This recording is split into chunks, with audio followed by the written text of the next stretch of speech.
Brandon, calm down, man. Calm down. Hey, relax, bro. The fight ain't till tomorrow. All right. So first of all, why is no one excited about this fight, man? I can't wait. It's almost guaranteed to be action-packed. Now, for the weigh-ins, Bradley came in at 146, and Rios missed weight on his first attempt.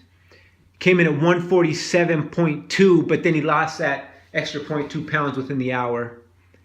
He did end up making weight, but man, these guys always miss weight, these Garcia fighters.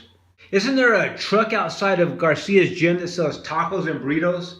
I think he needs to tell that dude to start selling salads or something. But do I think Brandon missing weight matters?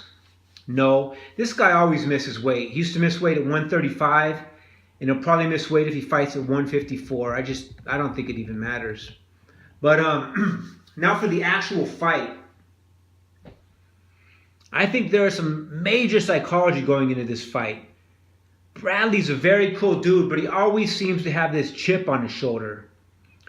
After the controversial win against Pacquiao, he wanted to go and make a point, so he got into a huge brawl with Provodnikov. I think this fight could go the same way. At the press conference, Bradley took the time to defend his decision to have his wife manage his career. Now, to me, that showed that he has this criticism in his mind. Whether he feels guilty or just feels like he needs to clear the air, he still is draining some of his energy on this situation. And man, I think the 10% he used to pay Cameron, that might have been the best 10% he could spend. I mean, it's a husband's natural instinct to defend his wife.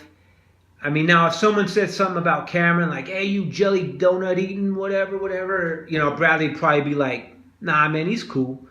But now if someone says that about his wife, Monica, he's going to be ready to fight, man. And I don't know, man.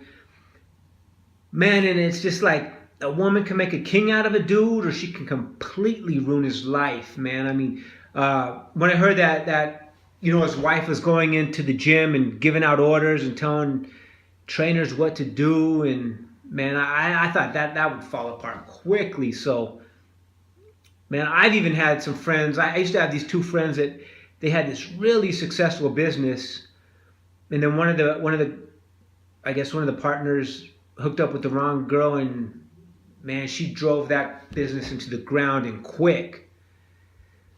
So I hope that doesn't happen to Bradley, but this might be a disaster waiting to happen. And anyway, we all know that Brandon, he'll say whatever he wants. He doesn't seem to care about anything. Can you imagine with all this, if Bradley's out boxing him, or Rios might say something like, man up and stop letting your wife wear the pants in the family, or something along those lines, and that might just be enough to bait Bradley in exchange. Now, Rios missed weight, but he always misses weight.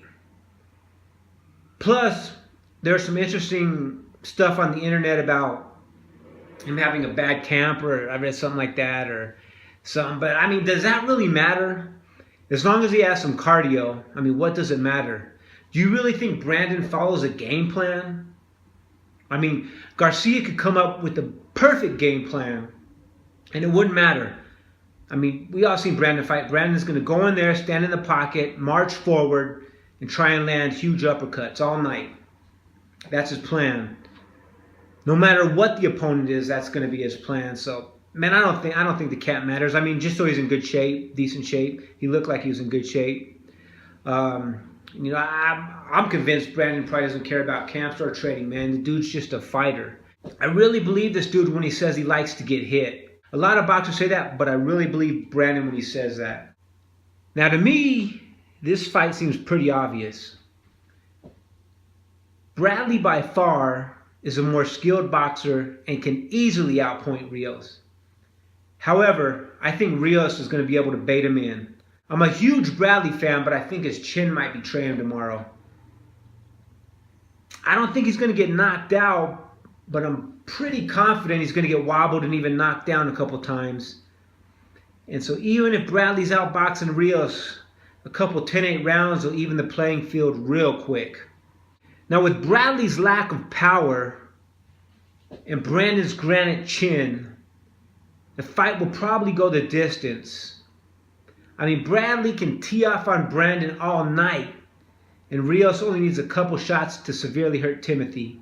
At least that's how I see it, man. I question the guy's chin, not his heart, but I think he's going to get wobbled. And Bradley is tough as shit, but again, those 10-8 rounds, man, that could come back and bite him hard. So, but even with that being said, I think it's going to be a razor close fight. It's not going to be this 5-1 underdog type of fight. But in the end, I think Bradley's going to find a way to win. So that's what I'm going with Bradley. But man, Brandon has a great chance of pulling a 5-1 upset tomorrow. We'll see.